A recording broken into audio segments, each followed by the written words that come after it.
శ్రీరస్తు శుభమస్తు అవిఘ్నమస్తు. శ్రీ రాజశ్యామలాంబ సహిత దశమహావిద్య ఆలయం, స్వర్ణ దేవాలయం, గోల్డెన్ టెంపుల్ నిర్మాణం కొరకు లోకక్షేమార్థం దశమహావిద్య మహాయాగం.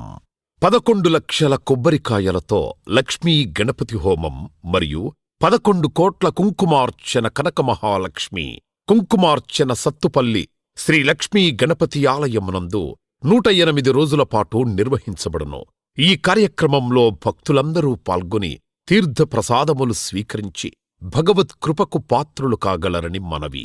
స్వర్ణ దేవాలయ నిర్మాణము మహాసంకల్పం, సాహసోపేతమైన నిర్ణయం. ఇది అమ్మ నిర్ణయం. ఇది దైవ సంకల్పం, భక్తుల శిష్యకోటి సంకల్పం. ఈ మహాసంకల్పం నెరవేరడానికి 999 యజ్ఞములను పూర్తి చేసుకొని సహస్ర యాగములో అడుగుపెడుతోన్న